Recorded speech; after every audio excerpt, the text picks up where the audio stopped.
and welcome to the Jessie James Beads Facebook page. Hi, I'm Gem Hawks. I'm glad to be here with you today creating with Dakota Stones.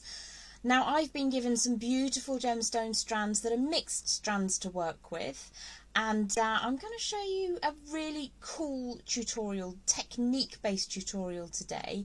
Now, it's based on a design I came up with about 7 years ago, and I always referred to it as the Galatea Neptune's ring design. But what I've done is I've created for you a simplified variation of the bangle that I've created before now, because it's something that you can do with a handful of stones, and then you can create great big long necklaces if you want to. You can even create just a little piece as an earring drop.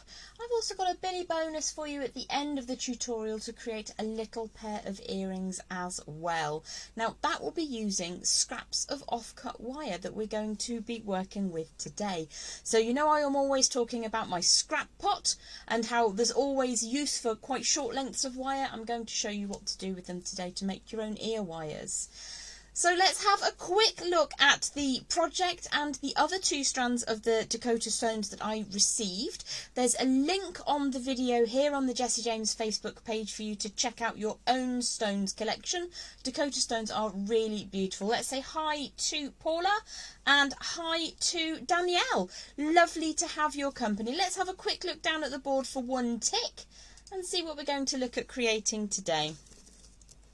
So this is the Galatea Neptune's Rings technique, and I've created it today with just 3 beads and then sectioned it together with small unbeaded wire wrapped links, which I'm going to show you how to achieve all of that too. Now you can of course work with any clasp that you have in your stash from Jessie James. It's a really simple one that I've just added on here, which is made from a short offcut of wire. So here's another couple of those Dakota Stones example strands to share with you. Really beautiful colours and very tactile too. They're lovely to touch, lovely to work with. So there is a link for you to check out your own Dakota Stones strands if you want to grab some of those. Roberta is in. Good morning, Jem, Sarah and Beady friends. Tony is in. Hello from Utah. Love your designs. Thank you so much for hanging out with me today.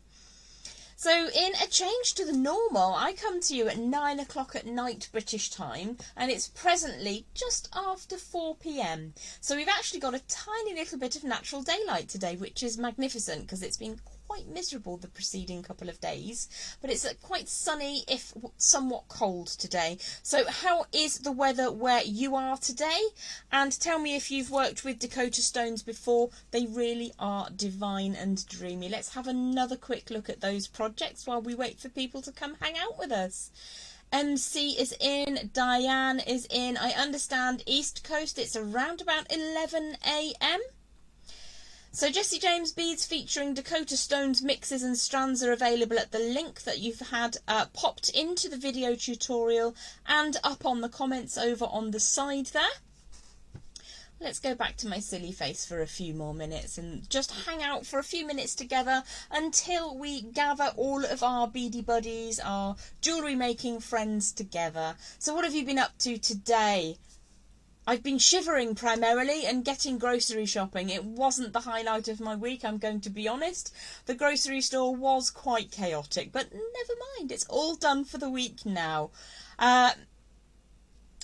Paula, no, I don't work with Dakota Stones. Okay. I'm not quite sure what that's about. If I've said that you did, I do apologise. I didn't intend that at all. I think the information over in the comments was commented by Danielle for Jessie James. So if you want your own strands, do head over to that link and you can check those out. Now, the wire that I'm going to be working with today, I'm going to be using quite a soft raw copper because it shows up really well during the tutorials. However, I'm going to show you on the board again in a couple of moments what it looks like with a silver colour wire. Now, it can be created with your artistic or your German style wire, doesn't really matter. The idea is that we warm our wire before we work with it anyway, so you get a little bit of fluidity coming through, a little bit of flexibility when you're bending that wire around and around. Lois, morning Gem and all from South Carolina. Hello to you, my lovely. How's things with you? Hope you've had a beautiful morning. I appreciate it's a little bit earlier than I normally come to you, but we thought we'd give it a try and see how this goes. So what have you all been up to today? Have you worked with Dakota Stones before? I think they're absolutely stunning. Let's have another look at that stuff on the board that we're going to be working towards today. So I've made a demonstration piece with the silver coated wire because it looks nice and bright with those stones. But I'm going to demonstrate for you today with a copper colour wire because it shows up better against a lighter coloured background. So this is from the light coloured strand with, I think there's some moonstone on there, it's really pretty. So the light coloured strand, I've just made a sample piece in the copper to show you what that will look like with your different wire colours. And it's only 2 gauges of wire that we're going to work with today.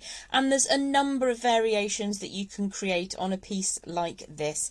I'm actually going to show you another piece from the moonstone strand, just to show that you can work this design with the bead caps if you want to.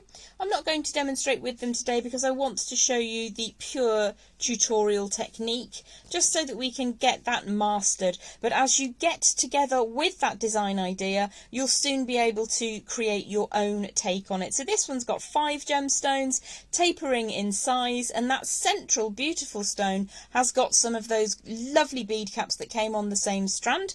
That's this strand. So I'll pop that one back out of the way. And there's a couple of examples there as well, just to show you what that one looks like with the copper. I think it's really beautiful with the copper, actually. Let's see who else has slid in to say hello. Roberta says, I'm not sure if I've worked with Dakota Stones before or not. If you do get some in, you will love the quality. They are beautiful. Hello and good morning from Trinidad, says Nicole. I bet you're having slightly better weather than I am today.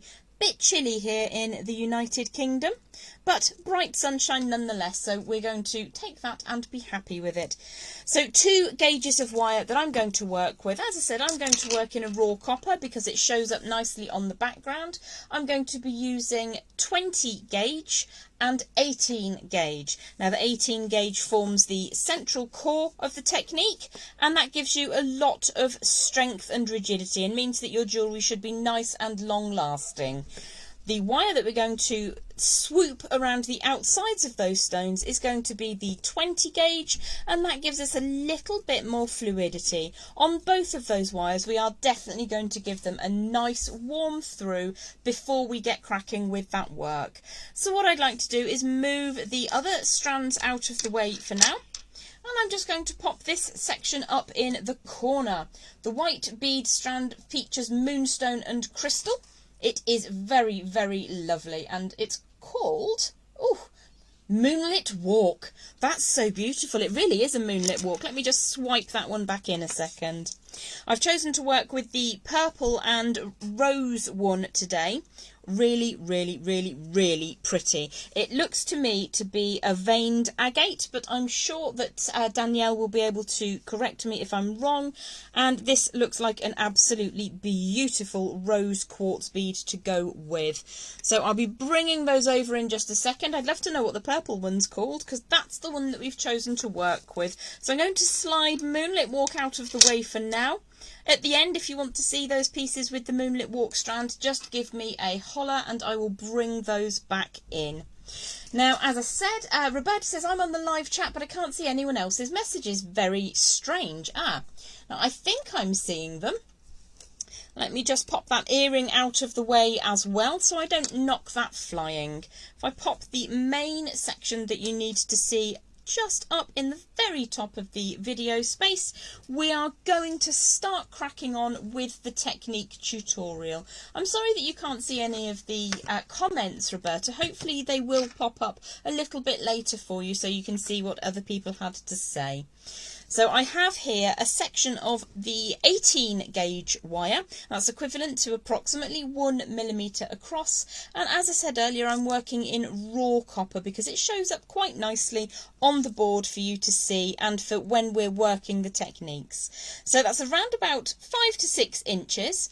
And what I would need to do is just grab hold of one end and start smoothing that between thumb and forefinger to get it nice and warm and fluid. The purple strand is called Amethyst Eclipse.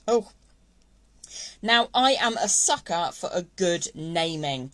I adore the way that Jesse James Beads products are named, and Dakota Stones are no different. The names that we're having here are absolutely gorgeous. What's the pink and blue one called, Danielle? That's beautiful. Is this Amazonite or something? Not entirely sure. Very, very pretty colour combination there. And these golden toned spacers are really cool also. I'll pop that one back out of the way for the moment. We're working with Amethyst Eclipse today. So my 6 inches of that 18 gauge wire are getting a really nice warming through. And that's a key technique to working with wire. If you get your wire nice and fluid, it's much more likely to be supportive and allow you to do things to it. So I'm going to come in around about 1.5 inches to 1.75 inches from one end. I'm going to put a really strong right angle bend in my wire to begin with. The next tool that I'm going to use, and I'm working with a basic tool set today, I'm going to be using my bent chain nose pliers, round nose pliers, and flush cutters. These are something, if you're interested in working in wire, that I would definitely recommend utilising. So what I'm going to do now is make a wrapped loop shape on the end of this section of wire. And what we need to be aware of is if we make the wrapped loop too tiny, it will be quite difficult to get these little link sections in. So if we make it large enough for you to work with, that is the ideal. I'm going to make them slightly larger so it's easier for you to see what happens in the technique. You don't need to make them massive as long as you can get your linking section in. And if you don't fancy making those little linked sections, you can create something of your own desire. You could use a split ring, for instance, or you could even go for a very, very strong jump ring, perhaps if you have soldering gear as well. So I'm going to start off by creating this round section on the end of my wire. Oh, the pink and blue, let me just pop that back in for a second then.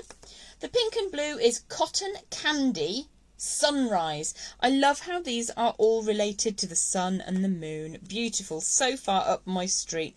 Really gorgeous. So it's cherry quartz and a light blue agate. It's really very, very pretty.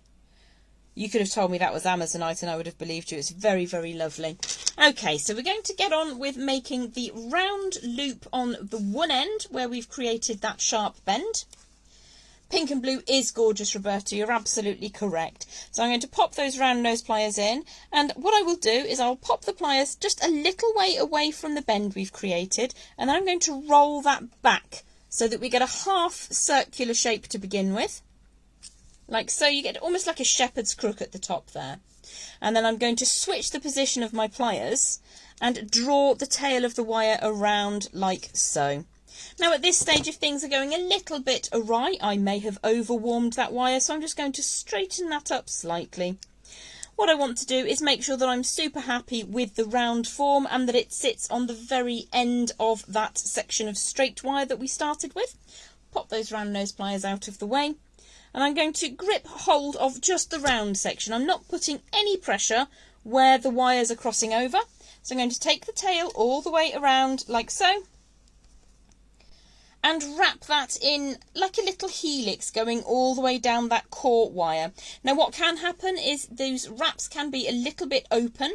So once I notice that there's a bit of a gap, I'm going to just hold that carefully and push those together. What I'm trying to do here is get a really nice, strong and neat section going on. So pushing that tail of wire all the way around. And I'll go for as long as I can by hand. If it starts to hurt your fingers, then what we're going to do is show you how to do this with 2 pairs of pliers. So I'm going to switch to my non-dominant hand to hold on to that rounded section at the end, like so. And then I'm going to pop in with my chain nose pliers. Now you can do this with 2 pairs of chain nose pliers, 2 pairs of bent chain nose pliers. As long as they have a flat surface, it doesn't really matter. Surface is the word I was going for then. So I'm going to take the tail of wire and make sure that that goes all the way around the core wire, the straight section that we started with. And I'm going to bring that all the way around so that every last millimetre, every last section of that wire is wrapped around the core really neatly. And if there are any gaps in there, what we can do is just draw that up slightly together to create a nice, neat basis.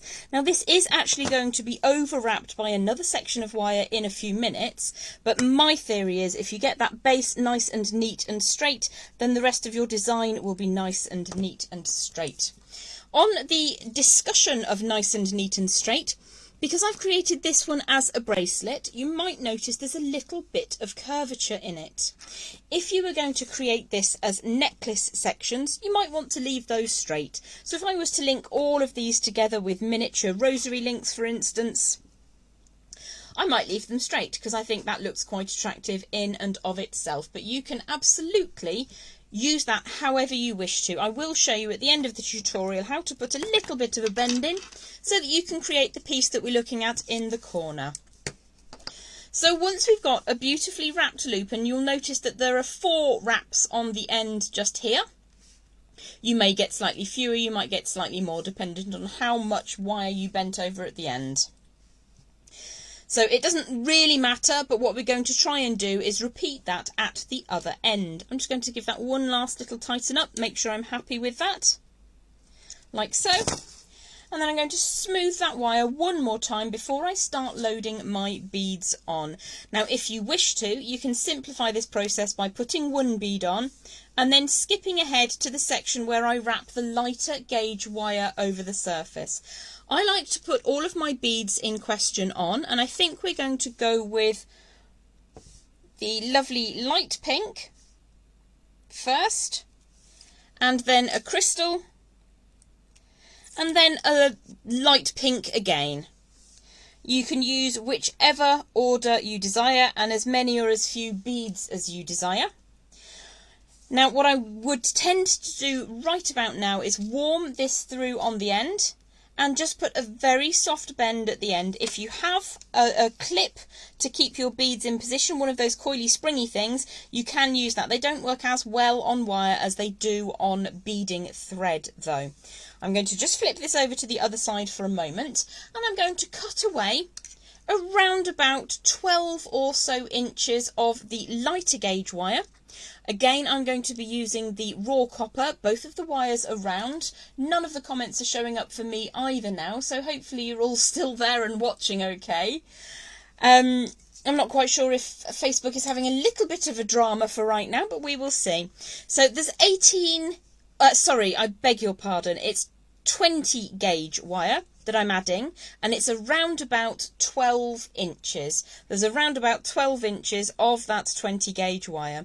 And what I need to do now, I've trapped the beads that I want to use on this segment just by curving very, very gently on heavily warmed wire. So what I now need to do is take a good 2 inches of this lighter gauge wire and just lay it over that coil that we created.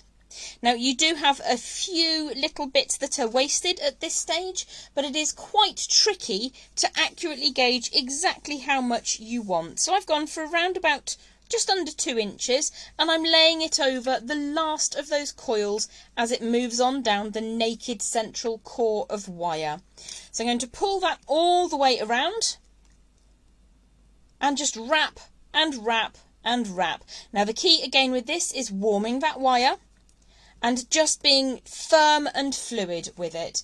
The comments keep disappearing, but if you tap the screen, they reappear. Nicole, that's incredibly good news. I'm glad that you're still able to watch the tutorial, even if the comments aren't there. Unfortunately, yours is the only comment I am able to see in the last 5 minutes. So thank you for letting me know that you're still able to see the tutorial. So you can see that I've overwrapped with that lighter gauge wire, and I've got a short tail coming away. I'm just going to very, very gently tidy these coils up. Now you can see this small tail of wire. What I want to do with this is wrap it just around one side of the round loop shape that we've created. Now unfortunately I can see no comments whatsoever, so if there are any questions I will have to address them as and when I am able to see those comments. So I don't know quite why Facebook is being so tricky. So I'm just going to hold on to the whole thing for the moment. What I like to do is use my tapered, bent chain nose pliers. I'm going to find that small tail of wire. I'm going to just curl it very, very gently to begin with. So I've made a little C shape, and I'm going to pass the end through the centre of the round form that we created on the end. What I want to do is just post that end all the way through. If I show you upright like so, push that all the way through and keep a little bit of tension on it until you've got at least one loop around the end section like so. Then I'm able to trim away with those flush cutter pliers, pop that in the scrap pot. Probably not going to be able to reuse that tiny amount, but less waste is good. I'm just going to now squeeze very, very gently on that tiny wrap we did just on the circular form. If I pop that down on the board for a hot minute, you should be able to see how that looks. I'm just going to check to see that everything is in focus. I might be able to bring that up slightly, so you should be able to see that we've coiled all the way around, and then we've added a little loop just to anchor everything into position just on the end here.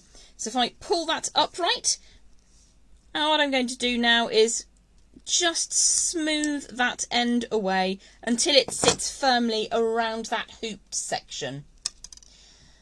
So, rather disconcertingly, Facebook has gone completely dark on me, and I now can't see if anybody is still actually out there. So I'm going to power on with my tutorial, and hopefully you can see what's happening. If there are any questions with the tutorial, at the end of the video I'll pop back into Facebook and we'll have another look, and I'll try to address any questions or queries you may have.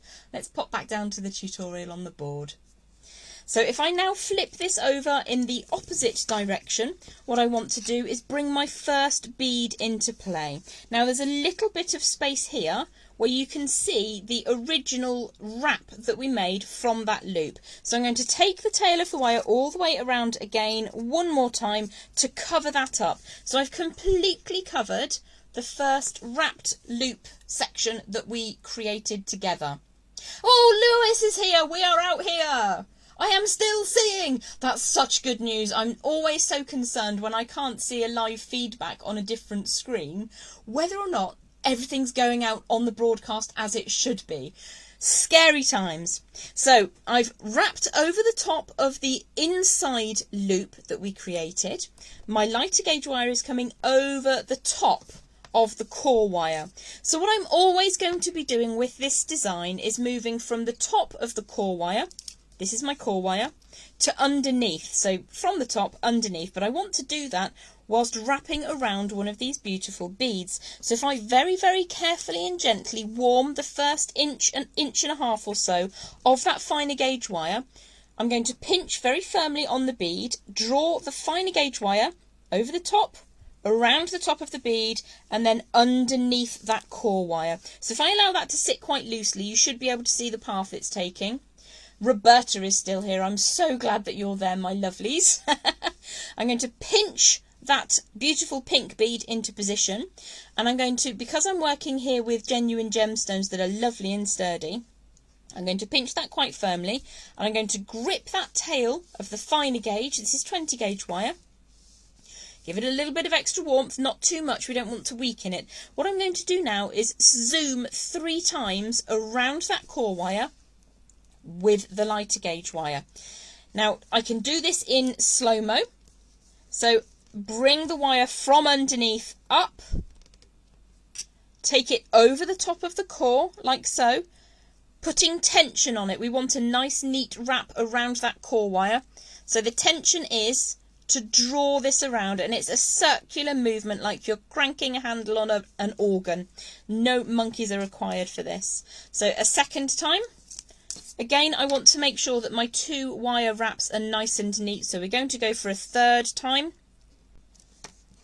And you can see now that we've got 3 visible wraps here. Now, there's a number of ways that you can complete this part of the tutorial. I'm going to show you how to double up, which is to put one of Jupiter's Galatea rings on both up and down sides of the beads in question. But if you prefer, you could have them all just wrapped on the one side, which is a lovely way of expressing those beads. Let's have a look. So they look really, really beautiful if you just wrap them on the one side. So I'll show you how to do this first, and then we will double back and show you the second one later. Rosanna says, hi. Angela says, all good here. I'm so pleased that you can see what's happening. So I'm going to bring down now the large faceted crystal into the centre. Now, because when you're working with a smooth polished round gemstone, you've got really quite a lot of rigidity when it's a quartz or something similar. I would always err with a little bit more caution when I'm working with a crystal. So I'm going to pinch the crystal onto the core wire. You can see that my finer gauge wire is coming over the top of that core. Slide the crystal into position, grip the crystal, take the tail of the wire underneath that core. So we're repeating our first step for a second time. Support your crystal bead carefully, and then we're going to wrap 3 times again around that core wire. So that's 1, that's 2, and that's 3. So what I've done here is I have wrapped over the top, wrapped 3 times, over the top, wrapped 3 times. At the next stage, what we need to do is create the loop at the far end before we go any further. So we estimated for our 3 beads from this beautiful Dakota bead strand that we would need around about 6 inches of wire. So I'm just going to gently unfurl the hook. That was there to stop the beads from flying off. You can, if you prefer, just add 1 bead at a time, but I like to see them all in position first. I don't know if you can see, but my light is shining down through the crystal and it's making the most beautiful impact on the board beneath. It may not be visible to you, but it looks beautiful to me. So what I need to do now is take a good look at the design so far. I want to create a loop that is equal to my first loop, and this gap here that we've double wrapped, I want to recreate at the far end so we have an element of symmetry. So I'm going to draw the finer gauge wire up and out of the way for the moment, right into the scrap pot of course. And if I take my bent chain nose pliers underneath the design and just hold them up into position, what we're looking to do is to recreate the gap between the end of the gemstone bead and the beginning of the circular form. It's quite tricky to do that exactly, so I'm just going to go by eye. And I'm just going to push the wire up at a right angle, trying not to get in your way of seeing that. So that's probably just a little bit larger, further away than I wanted it to be, but because we warmed that wire, we get an opportunity just to move that along slightly. So we now need to recreate that round form where we started off at the far end. So I'm going to pop those round nose pliers in, draw them around halfway to give me that first half shape like a shepherd's crook. I love the rainbows that crystals create, says Rosanna. Before I retired, I had a bunch of crystal sun catchers in my office window. Absolutely fabulous. They are delightful. So you can see I've created the first half of my loop. I've withdrawn those round nose pliers. I'm going to pop them back in now. For the second half of my loop, I like to draw the wire round rather than rolling the pliers. And in this way, I have quite a reasonable control over the shape that gets formed. So I've got my second circular shape. What I want to do now is make sure that my core wire is good and straight and strong. I'm going to grip hold of the circular form exactly as we did at the beginning, not where the wires cross over. What I need to do is take that tail of the heavy gauge wire all the way around. Now the temptation is to rush at this stage, but if you take your time and go very, very gently, 1 little wrap at a time, it gives you the opportunity, in case there are any baggy gaps between those 2 passes of wrapping, just to tighten that up slightly. So the tail comes all the way around. Ideally, because we had 4, was it 4? I think we had 4 wraps at the other end. I'd like to have 4 at this end as well. Just going to give that a bit of a squish and a squeeze, very, very gently with the flat faces of my pliers, like so, just to bring everything into true. I'm not really squeezing them because you can weaken your wire by doing that. So this side looks super neat. So what I'm going to do is trim the wire off at the back. I'm going to pop in with those flush cutters, flush side down, take away that little bit of residue into the scrap pot, and I then need to make sure that this tail end of wire is neatly tied around.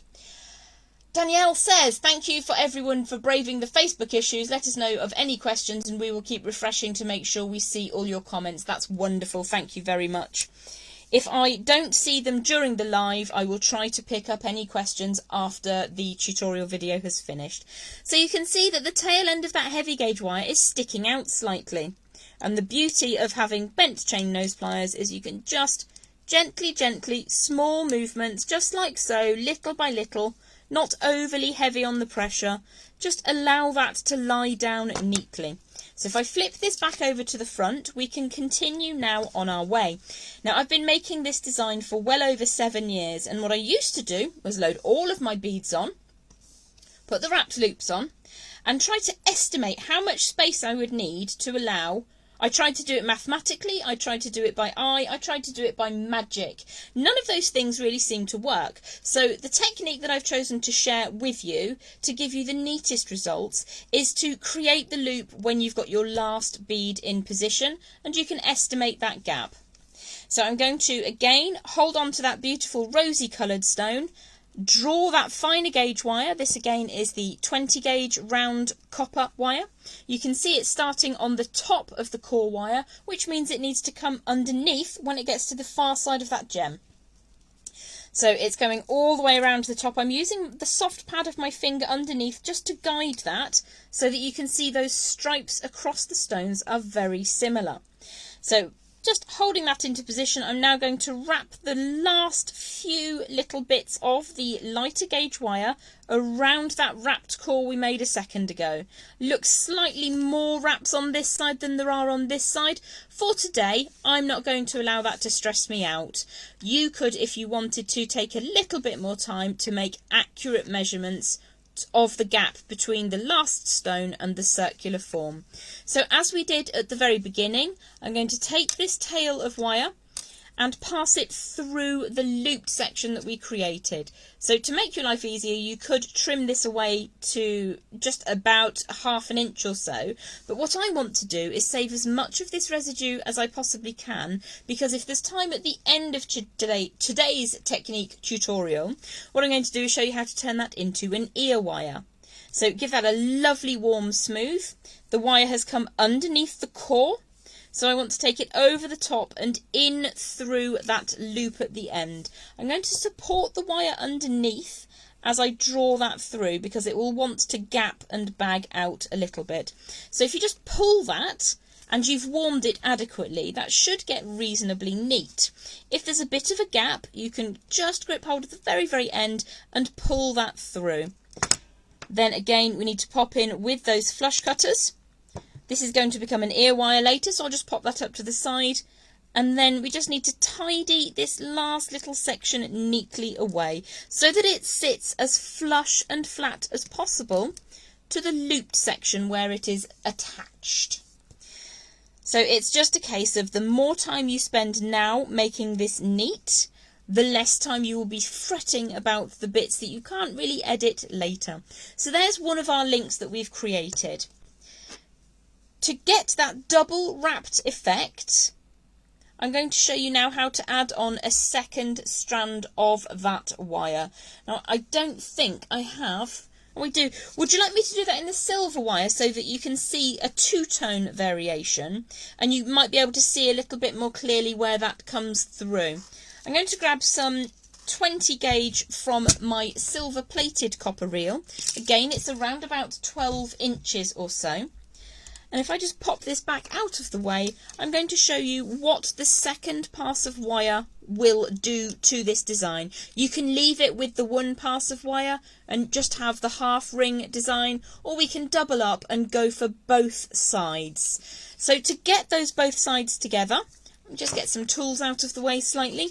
I'm going to first of all warm my 20 gauge wire. This is silver coloured copper and it is round wire.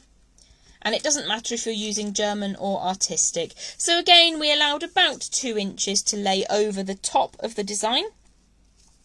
We just get this in the correct orientation.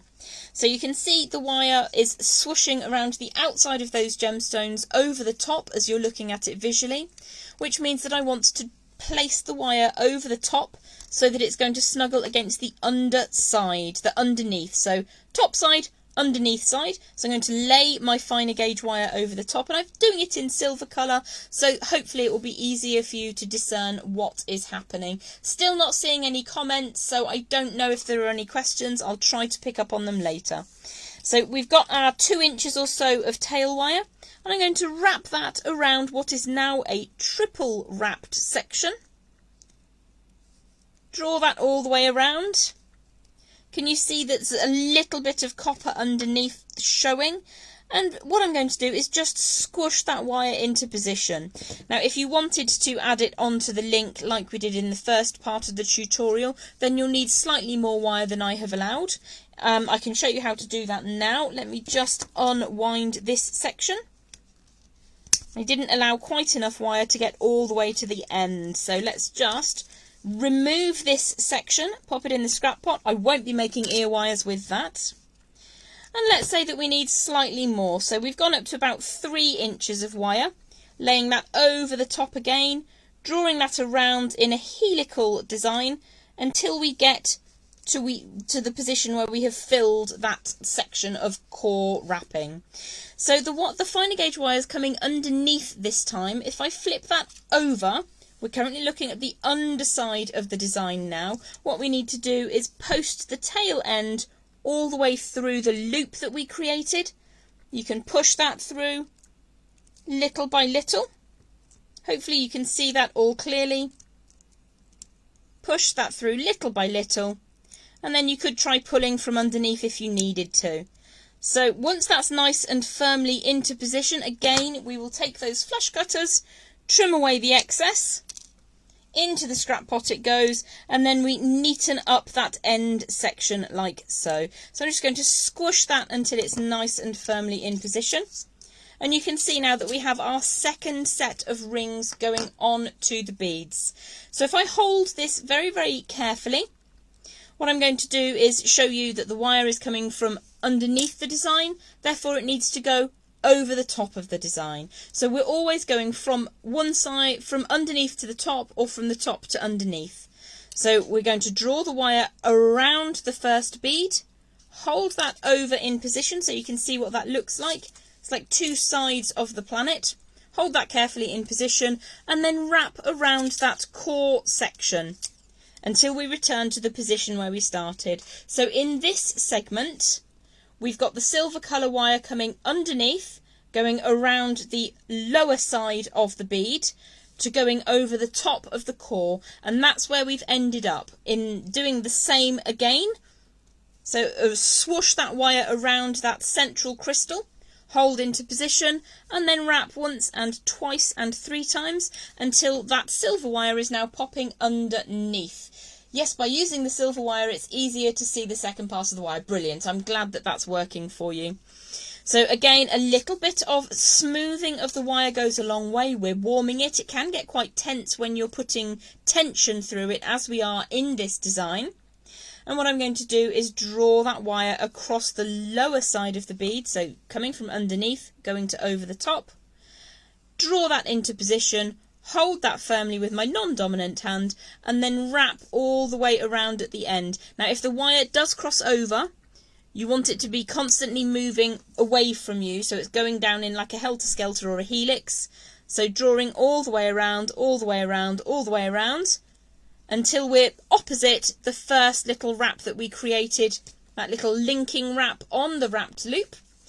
So again, I'm going to reserve this section of wire as much as possible, so make it smooth, make it warm, post that through the wrapped loop on the end. Now because we warmed it, and again I'm going to put pressure underneath to hold those coils neatly in position, pull that all the way through and get that nice and neat and tidy. Flush cutters to the rescue, trim away the excess. Always look twice and trim once. It was a close thing. I could have snipped away the loop at the end there, and that would have been really annoying and really sad. So there's a little bit of sticky uppy wire just here. So I'm going to smooth that around. And then last thing I will do on this piece is just hold just the end part of that loop. I'm not squashing down anywhere where 2 layers of wire are crossing. I'm going to just grip that end loop and apply quite a lot of pressure.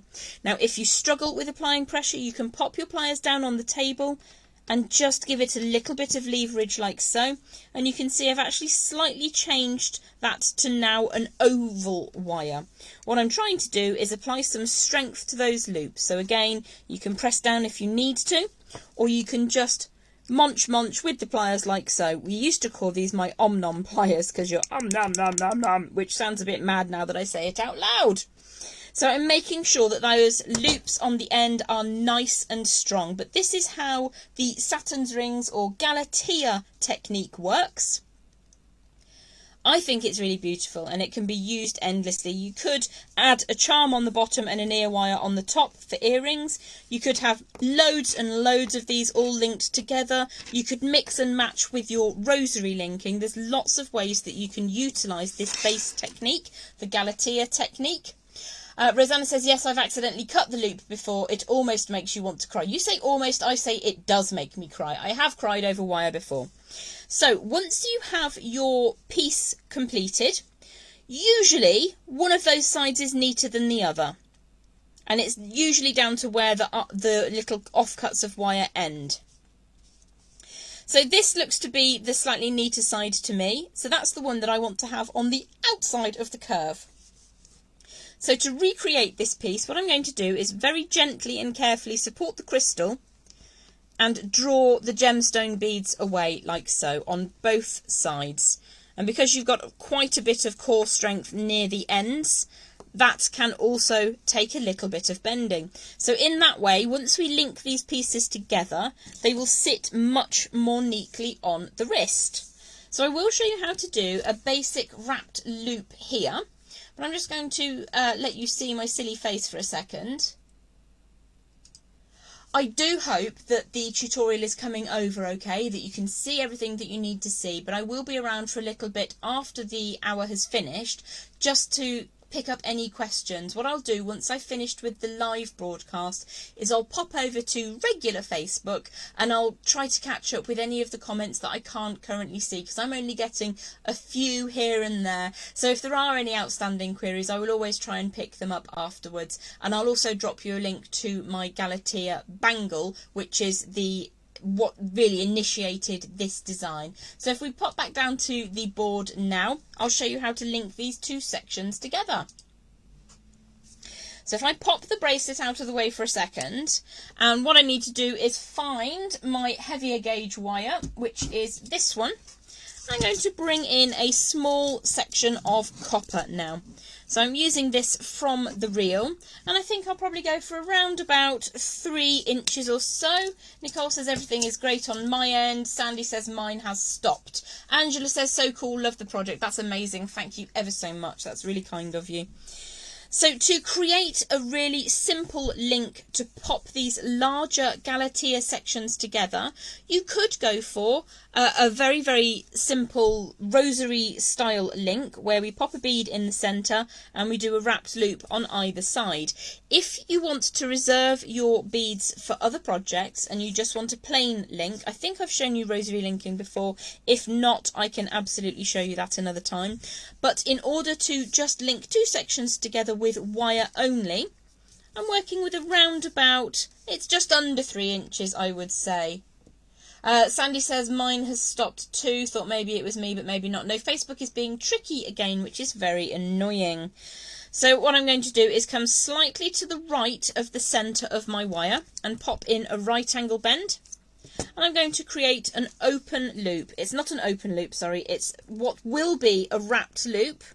So you can see there's the 2 stages. I roll the pliers to get the first half of the circle and then use my thumb to draw the wire over for the second half of the circle. So I've got my opened wrapped loop and I'm going to pop that onto one of the sections I want to join.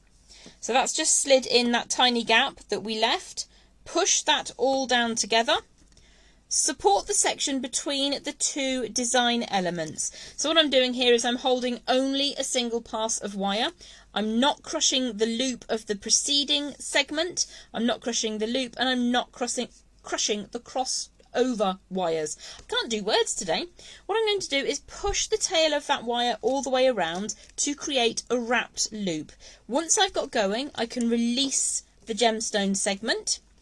Now, if you do prefer to do this with 2 pairs of pliers rather than by hand, I'm going to switch my grip. My non-dominant hand is going to hold the loop that's connecting, and then I'm going to use my bent chain nose pliers with my dominant hand to wrap this one all the way around. So we're just going to chase that in a circular form. What I'm doing is I'm gently supporting the wire, and then I'm twisting those pliers like so. It's like turning a handle basically.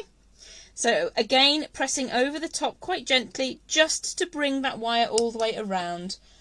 Danielle says Facebook is being a bit tricky. Usually a refresh helps, or closing the tab and reopening Facebook. Thank you guys for hanging in there through our Facebook issues. Yeah, what can I say? Facebook is being a tad awkward. So what we've done is created a wrapped loop with a tail of bare wire. Just going to make sure that that's nice and neat and tidy just here. So what we need to do now is create another wrapped loop at the other end. So I'm going to pop my pliers into position and create a right angle. The idea is to have this all filled in with coils of the wire that you're using. So the next thing I need to do from that right angle is to make a circular form. Now this bit, it doesn't matter how many times I do it, I always have to double guess myself. So I'm going to create the loop first and bring that almost all the way around. What I want to do is to have the cut ends of the wire meeting in the centre of this link.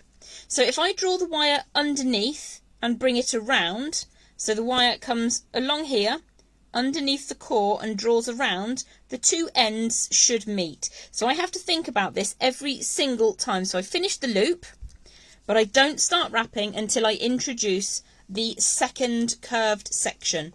Now when you're introducing a section like so onto a wrapped loop, it has to go around in a circle. So rather than putting this onto the wire like so, if I do this, I'll show you what happens.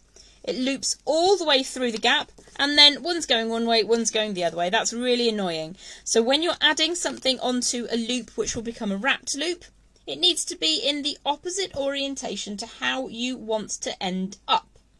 Nicole says, that wrapped loop is so neat. I wish mine would look even half as neat as that. It's 7 years of practice, my lovely. You will get there. So as I said, this is backwards to how you want it to end up because it's got to scooch round in a circular motion. It's like it's doing one of those fancy roller coaster things that makes many of us feel a little bit nauseated. So pop the wrapped loop in. Push it all the way around, and before you do your wrapped loop, you can always check to make sure that everything is in its correct orientation. That looks really good to me, so we're going to flip things around now, and I'm going to use the 2 pairs of pliers. Both need to be flat pliers, almost picked up by round nose pliers by mistake there. So again, I'm holding just the looped section. I'm not squishing down anything that isn't just a single section of wire. I will start this by hand, push that round in small motions, so very, very small movements at a time will end up with a neater wrapped loop. Now that's a little bit baggy, but I can just squish that in a circular form like so, open and close, just to make sure that that moves where I want it to move. So draw that all the way around. Draw the wire, continue moving until you have filled that central section. This again is something that can be used absolutely everywhere. If you've got loose chain and the end of your chain is quite small and you want to add a clasp in, this is an invaluable technique to learn. I'm going to flip this over so you can see how it's going on the underside. Pull that into position, draw the tail of the wire around like so, and just keep going until you fill all of the available space. When you get towards the meeting point with the other section of wire, it will start to get a little trickier. So I'm just going to push very, very small movements, until those 2 ends of wire meet quite neatly. You may need to trim some away, you may end up with a gap, but that seems to have worked reasonably well. It's not completely flawless, there is a little bit of a gap in the centre. But if you squeeze those 2 sections together, it almost disappears. And on your finished piece, I think it looks reasonably neat. You will probably want to straighten that up, like so, just to make sure that that all sits in a straight line. But once that's all going around the wrist, I think that these little loops look really, really neat and cool. So what we have got is a section of leftover 20 gauge wire. Let's just pop back to my silly face a tick. Which side is it? It's this side. So I made a pair of earrings with a couple of the beads from this design. I've got the other one down on the board so you don't have to stare at my ear hole. So I'll pop that back into position, and I'm going to show you how to make the ear wire as well as a super simple drop earring. Earrings are something that people who make wire work for years and years and years often return to, especially if you've kind of lost your way design wise, or you're not feeling particularly inspired. You want to make something quick. It's usually either a wrapped ring or perhaps a pair of earrings. Even if it's a simple drop with a spiral on the bottom, it can often get your hands back into wire wrapping, or even if it's your first time wire wrapping, earrings are a great way to start. So we'll pop back down to the board and you can have another look. I'm going to show you how to make the ear wire as well as this teeny tiny dropped loop. Now I think the beads that came on, I'm sure it was on the amethyst one, these tiny little, I think they're coated hematite, not 100% sure. I think they look like little crowns on top of the pinky stone. I think it's really cute to put the glittery spacer with the flower spacer. Let me just show you what those look like without anything on top of them. There's one of those. There's one of those. I don't have another one of these purple stones because I've already used it here. So I don't have another one of those, but I'm going to replicate with this silvery bead that comes on the strand. And I'm going to show you how to make the drop as well as the ear wire itself. I love your necklace. Beautiful. Thank you, Nicole. That's really kind of you. Full disclosure on that, I thought that's what I was doing this week, so I made it, and I thought, well, I'll share that with you, and then realised that I should have been working with the Dakota Stones, because I'm just that daft. So we're going to do both parts of this earring now. Make sure that that's still in view. I'm going to show you the ear wire first, having instantaneously lost the piece of wire I had. Here it is. Now this is an offcut of 20 gauge wire that we were working with earlier. So what one would need to do is make sure that you had a couple of offcuts that were reasonably the same length. So I'm just going to cut another section from another piece in my scrap pot and make sure that we have two that are similar. Now the one that was an off cut is a little bit wrinkly, so I'm just going to straighten that out first. You don't need huge amounts of wire, so what we will do is trim that down, and then I'll give a guesstimate on how long that is. So I put those two ends together and then trim away the other end, which is a little bit too bent to reuse. Pop those in the scrap pot. We've now got two lengths of wire that are the same size. So what we want to do is to create this into a loop at the bottom, a little bit of an upright. Now I've added some of these tiny glittery spacers onto the, let's have a look. Oh, I think I've got another one. Yes, I do. I put two onto each, but I've only got one here now, so I'm just going to do this with one of the earrings. When I'm making earrings, I will make them in set stages side by side. So the first thing that I will do is make the wrapped loop down at the bottom. So we're going to roll those round pliers around until we get a loop. It's an open loop, sorry, not a wrapped loop. So there's one.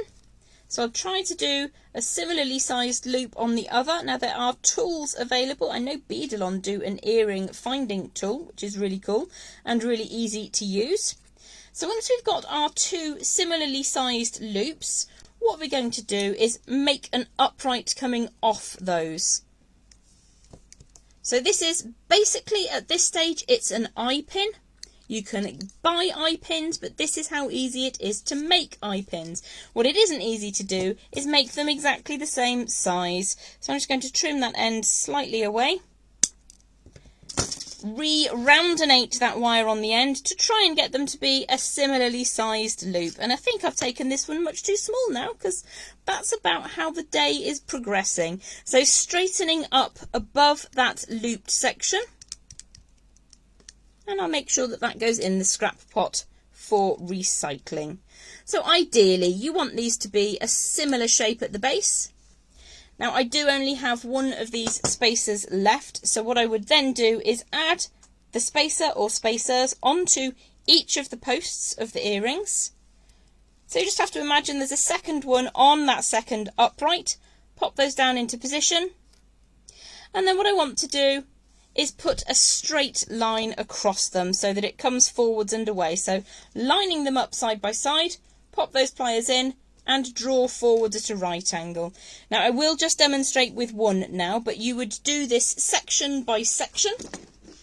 You can use a pen, you can use a mandrel, and what we're going to do is roll the tail of wire around a round form. So there's one.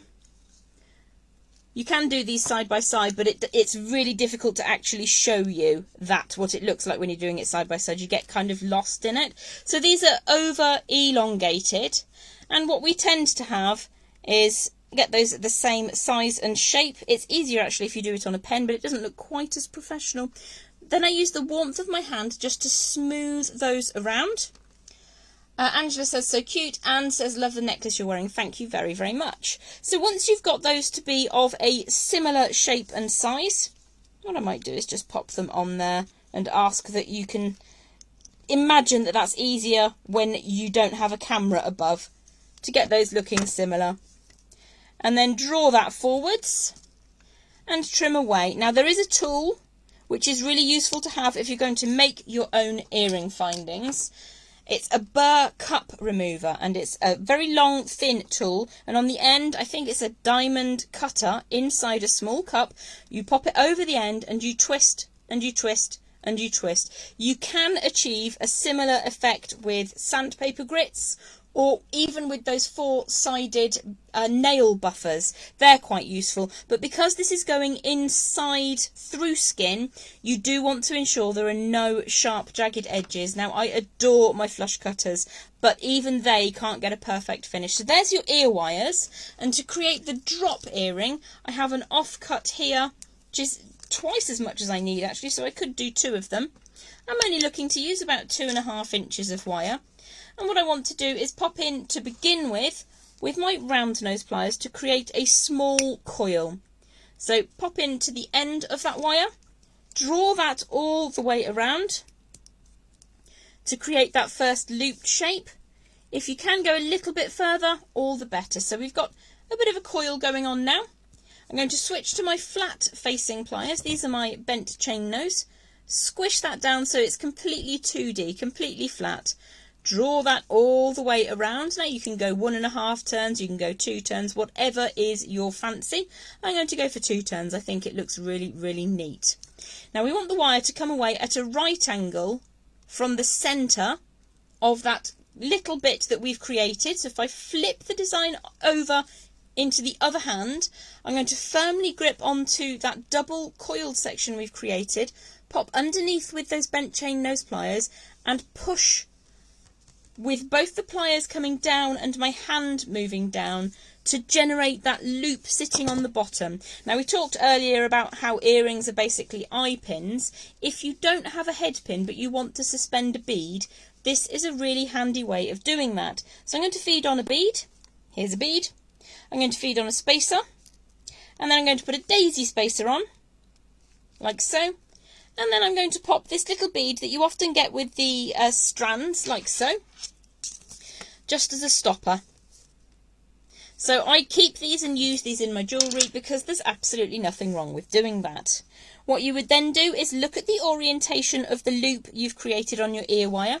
If you purchased ear wires, sometimes the loops come forwards in line with the hook that goes in the ear. Sometimes they go sideways. So what we want to do is be able to see that coil at the bottom.